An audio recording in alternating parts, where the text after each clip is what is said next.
What is an area that you think, you just mentioned the budget and the cost of the STEM program. Ms. Grozak, what's an area that you think the school could make some cuts or reduce spending a little bit? Actually, we are constantly tightening our belts. I mean, we've done a very nice job over the last several years of cutting our costs. One example that's simple but pervasive is changing fuel. Changing to diesel fuel was a very nice cost savings. There's things like that we look at. We also have had the very nice pleasure of negotiating a wonderful contract with our union. We have a very unique relationship in Mayfield between the board, administration, and staff, where we all tend to work together to try and make things as economically viable as possible, so that we are not going back to the taxpayers. We try and not go back as often as possible. Generally speaking, levies are on a 3 to 5 year cycle, and we try and calculate at least 3 so that we're not hitting them all the time. We have been very fortunate to be able to pull it out to 4, and we do that by different cost saving measures along the way. So there's things that are simple and things that are very complex that go into that. Is there something that you're working on now, and if not, what's something that you would like to work on, like converting to diesel fuel? What's something that you would like to work on to reduce costs in any particular area? Those are all things that our staff is constantly working on. We actually have different groups that get together as far as the custodial staff. They have won awards in their Green Award, which also is looking at what the cost of different materials are in order to clean our buildings. The transportation staff obviously had come up with some proposals in changing over to diesel fuel. All of those things are pieces and parts that are done throughout the administration. So if you're asking as a board member, is there some particular place that we would like to encourage people to go? Right now, there are lots of different pieces and parts that are in motion, so it isn't that I have one. It's more listening to and helping to orchestrate the many that are going on. Okay, and you might not be able to answer this question because you aren't on the board, but what's an area, a spending area that concerns you? I'm glad to hear that transportation, they're trying to do some stuff, because I did have a concern about that. One thing I was looking up beforehand here is back in the 2010-2011 school year, according to the, I forget what paper put it out, but it listed the per pupil costs and for each of the schools in the state. And Mayfield, fortunately, is at the time was about $14,500. It was like 22nd in the state for doing that. We're very fortunate to be able to do that. I'll be the first to admit.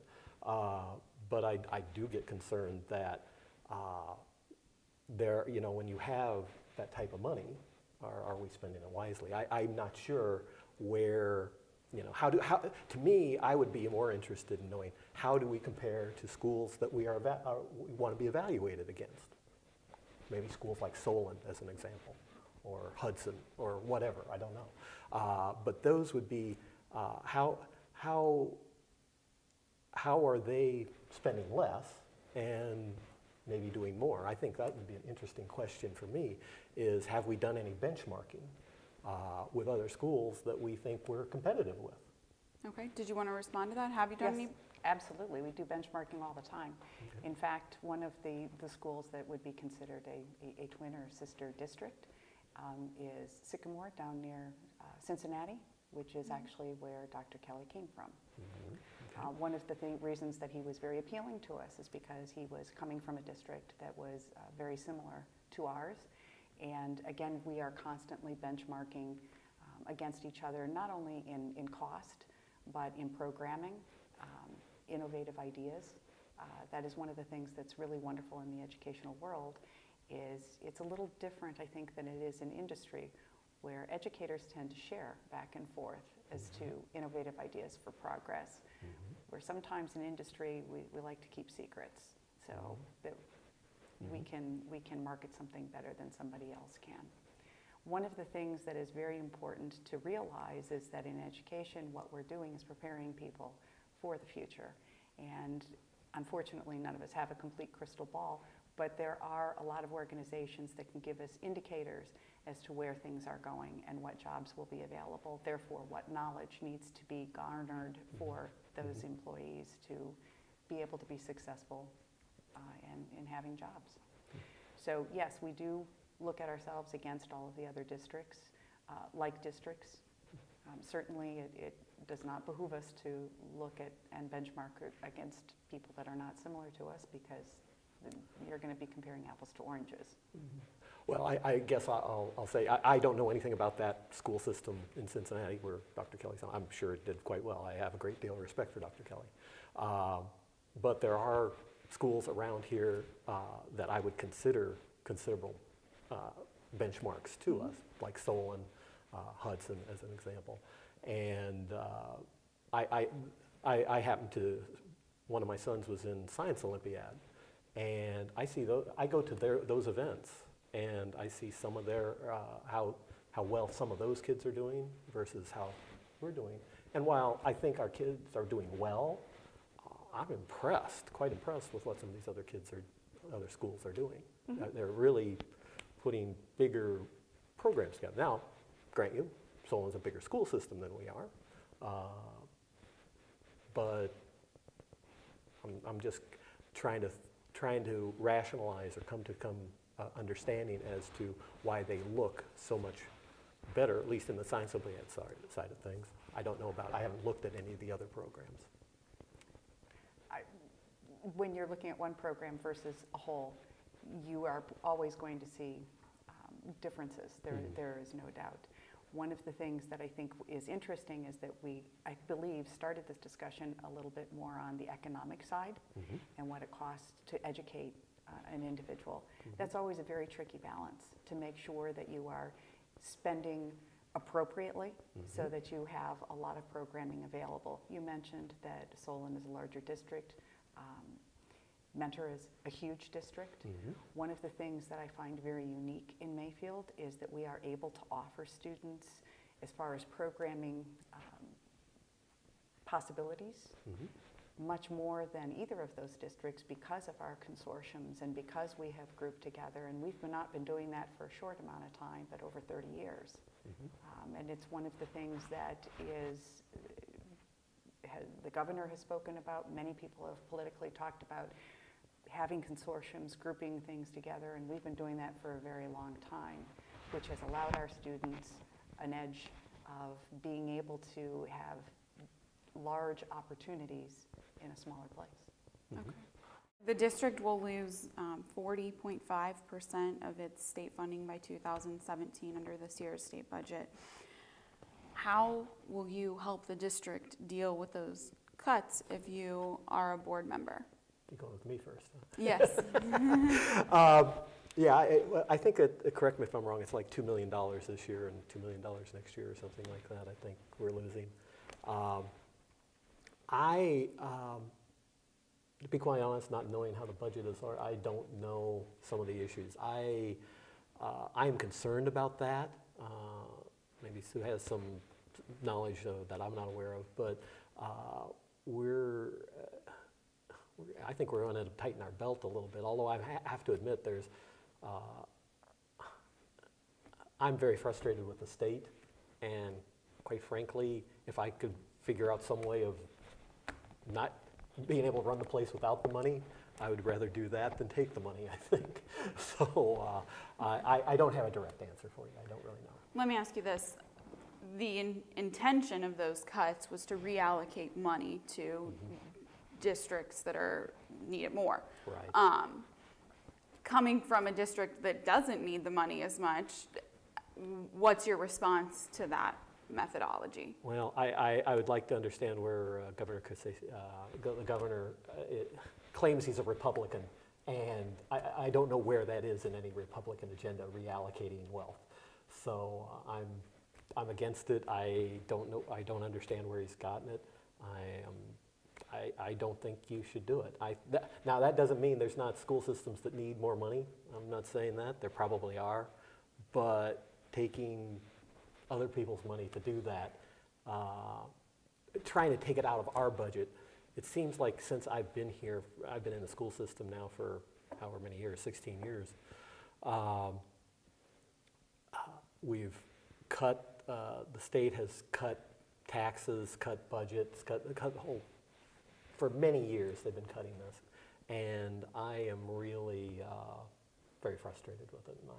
But I don't know what there is. I imagine we're going to lose the money, and I suppose we'll have to make it up in some sort of levy type situation, I'm assuming. How will the district make it up?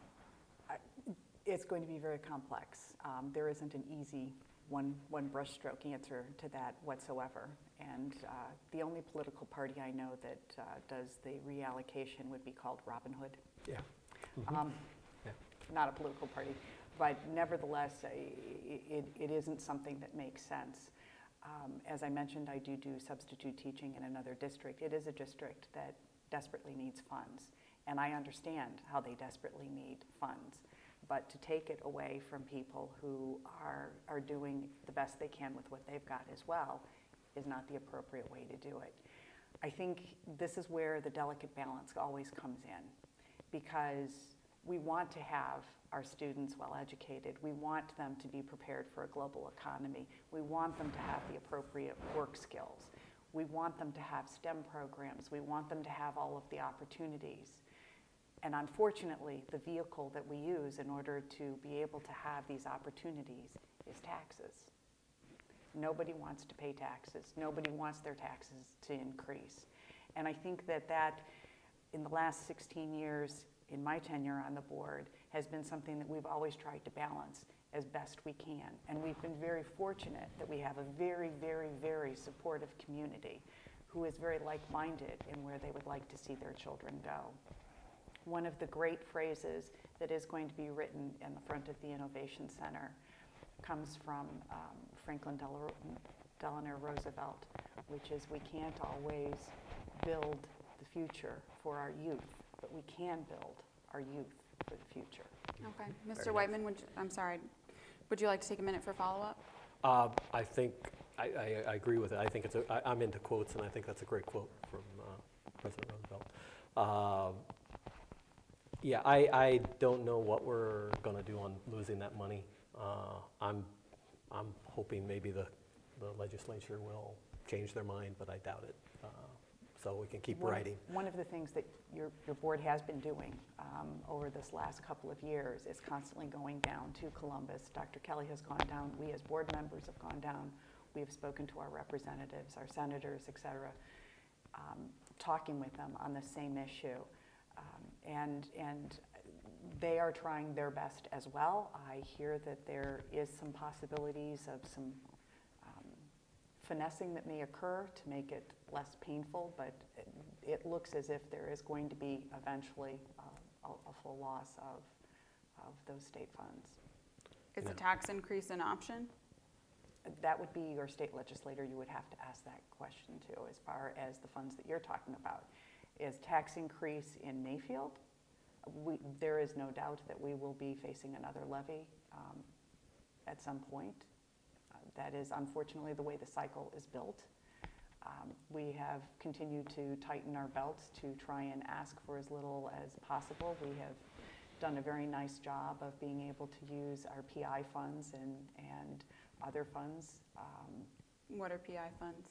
I'm sorry, permanent improvement, because you have permanent improvement levies as well as operating levies. Mm-hmm. And we were very lucky years ago when some of those funds were coming forward from the state to take advantage of them. They were looking for shovel-ready work, and we happened to be at the right place at the right time, and then have been able to reinvest those dollars to make it affordable to do some of the building that we're doing now at no increased cost to the taxpayer. When is the last time that you've asked for more in the levy cycle? I believe we have just completed 3 years or going into our 4th year. When is the last time the actual levy amount is increased, though? It increases every time a levy is on the ballot. It's that. What do you mean by that? Okay, usually when you have a tax levy on the ballot, okay, and it is for a specific amount, that does increase your taxes. Right, but if the levy is renewed every 4 years, I mean. You're asking rate, has the rate. Right, You're when has asking if the rate increased. increased? Yeah, when have people actually been asked to pay more than they were paying before? That rate, there is a difference between a renewal and just a straight levy. Okay? Okay. And so what we're talking about is actually a levy. So that has been our part of our levy cycle. But the levy has always been in place, correct? There are, yes, okay, and this is where it would be very good to come to the forecast that Scott Snyder does for us when he is talking about where the monies are and how it increases and what parts don't increase. Okay. Okay. So when is the last time that voters have been faced with a levy that would increase the amount of money that they are paying under the current levy? Again, that happens every 3 to 5 years, so it would be 3 years ago. The rate went up 3 years ago? It'll go up every 3 years? No. 3 years ago is when we voted in, and I honestly don't remember off the top of my head what the number was that we did at that time. But yes, that caused an increase of the amount of money that a taxpayer was paying. And that's what you're asking me, right? Yes. I mean, okay, but you have the amount that you're paying. You also have your effective rate, and this is where it becomes a very complex formula that because you're kind of asking me two things at the same time, I believe. I mean, as Or a I'm voter, I'm totally just asking you, misunderstanding you. when you're sitting there and you're faced with the question of a levy increase, when is the last time that amount has actually, that the voter is paying, has actually gone up? I will say this, the money- last one I think was just a renewal. The one 3 years ago I think was a renewal, wasn't it? Where, I don't remember the millage increasing on that one. I guess I don't remember that well, but that's where I remember. So I'm not sure before that if there was some increase, I don't know.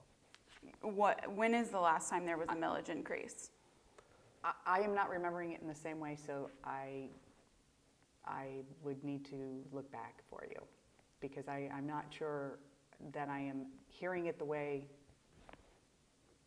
I mean, I think it's a pretty simple question. When is the last time Mayfield voters' taxes, you asked Mayfield voters to pay more taxes than they were paying before they went to the ballot? 3 years ago, it would have been an increase It was an in the rate that you Okay. were paying. The millage? Okay.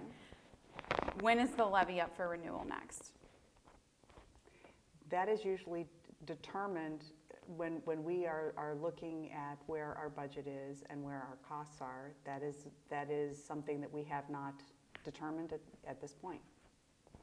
Okay, but it's on a 4-year cycle now, I believe you said? Generally speaking, we run a levy cycle of every 3 to 5 years. And you said you've been able to extend it for 4 years. Yes, Right. we are coming into the 4th year now, so yes, so it will be coming up shortly. The actual timing of when has not been determined quite yet. Likely in 2016 then. Okay, and is a millage increase something that the board has discussed? When a levy is put on the ballot, and if you look back at the last levy as well, there was a millage that was discussed at that time, and that is what is presented to the voters. When you were saying, when was the last increase, and that's what I keep trying to tell you, is that millage that you are voting on, we also tell you per $100,000 home how much more you will be paying. We did that 3 years ago, and we do that every time that information comes out. We are very clear with people as to how that is going to affect them personally. Okay. How would you feel about a millage increase? You know, I don't like taxes. I'm like everyone else. I think, personally, I think government spends too much money. I'll agree with that too. But I do agree. I think it was Roosevelt, or I forget who said, basically said it. Taxes are what you pay to live in a civilized society, and we have to decide how much we want to spend on our kids' education. Right now, I would have to look long and hard at an increase. Knowing that we're going to be $2 million in the hole here in the next year or two, we just can't, you know, shut down a building, put teachers out of work, blah, blah, blah. We're going to have to do something, right? We still have the kids to educate. While I may not like it, we may have to vote for it. So if we do, people are going to have to decide. Your school system determines the value of your home property. If you don't maintain it, it's going to be like a bridge. It's going to fall down eventually. And so if we live in a very nice district, and I feel it's a privilege to live there. So I don't know what $2 million is to base to the whole budget of the school. It sounds like a lot of money. So it's going to be interesting to see what rates are going to change, how the rates are going to change, and how much they're going to change. You know. Okay. So I'm not happy about it, but I have to admit the alternative looks a lot worse to me. Okay. I mean, they haven't said that they're gonna. You didn't answer my question whether or not you're entertaining increasing rates. They haven't said so. I think I did answer your question. I did answer your question, which was, are you entertaining rates? And I said, yes, we are looking at them. You asked if there was an increase in the millage. Yes. That's my question. And you asked if we did that in the past and when that was. And I said, yes, 3 years ago, it was an increase. And I can only imagine we're probably going to make, because you got to make up the money somewhere, and it's not coming from the state, so we're probably going to have to increase it. Right. Is that something the board is entertaining? Entertaining increasing it? The millage. There would be a millage on the ballot that would be put before the voters. I'm assuming. And again, you know, when we do that, in the information, it is very specific as to per $100,000 house what that would be to you, because that's a reasonable number to look at, and you can see how it affects your home. I'm sure your accounting guy, Scott Snyder, will be coming to you in the not too distant future, given when this millage goes away. This is the slope line we're going to see. That's why I said. And he's going to come back and say, if you want to keep this budget at this size, you're going to need this increase to do it. Scott Snyder has done that the last 3 meetings, and honestly, he does it frequently, showing us where that slope is. And that is why I said it would be very helpful if you can come to the next time that he is putting forth a 5-year forecast, because I think that answers a lot of the questions very specifically. Scott is very good at that, at speaking in ways that are very easy to understand. And he's very specific, obviously, with being the treasurer, as to exactly where the numbers are. So have we decided exactly what the increase would be and exactly when it would be? No. Are we talking about it? Yes, because we are constantly looking at our financial situation. I'm sorry if you didn't feel I was being clear before. I thought I was being very clear, and you kept asking me questions that I was becoming very confused into what you were asking. I thought I was clear with my answer, but apparently you felt I wasn't. I think I have the answer now. So.